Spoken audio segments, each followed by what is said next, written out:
Steve jobs. మీరు ఇంటర్నెట్లోకి వెళ్ళి చూడండి. చనిపోయేటప్పుడు బాధపడింది అదే స్టీవ్ జాబ్స్. నేను అనుకున్నాను, డబ్బు ప్రధానం అని అనుకున్నాను నా జీవితంలో, కీర్తి ప్రధానం అనుకున్నాను నా జీవితంలో, అందరికంటే విషయాన్ని చాలా డిఫరెంట్గా ప్రజెంట్ చేయాలనుకున్నాను. నేను ద బెస్ట్ చూపించాలి ప్రపంచానికి అనుకున్నాను. కాబట్టి కీర్తి, డబ్బు, ఎక్సలెన్స్ ఇవి జీవితంలో ప్రధానం అని నేను అనుకున్నాను. కానీ ఈరోజు క్యాన్సర్ వ్యాధితో బాధపడుతూ ఈ మంచం మీద కూర్చొని నాకు విషయం అర్థమైంది, ఇవి కాదు ప్రాముఖ్యం. జీవితంలో డబ్బుకి మించింది, ఖ్యాతికి మించింది, ఎక్సలెన్స్కి మించింది ఉంది. వీటన్నిటిని నేను ఇప్పుడు తీసుకొని వెళ్ళలేకపోతున్నాను. అవన్నీ కూడా నాకు సంతోషాన్ని ఇవ్వలేకపోయాయి. I regret about my life. Apple phone మీరు పట్టుకుంటే, యాపిల్ ఐప్యాడ్ మీరు పట్టుకుంటే, యాపిల్ ప్రోడక్ట్స్ మీరు పట్టుకుంటే, the best in the world, the best.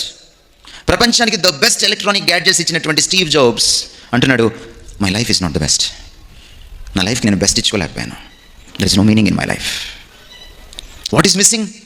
What is missing? జీవితానికి ఏది అర్థాన్ని ఇస్తుందో ఆ కీలకమైన విషయమే మిస్ అయిపోయింది. That is God.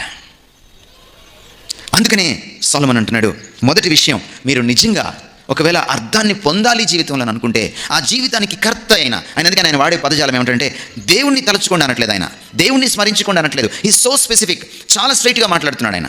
నీ సృష్టికర్తను స్మరించుకో. ఎందుకు సృష్టికర్త అనే పదజాలం వాడాడు ఆయన? Remember your maker, your creator, your manufacturer. ఎందుకు వాడాడు అలాగా? ఎందుకంటే జీవితానికి కర్త దేవుడు అని గుర్తు చేయడానికి వాడాడు.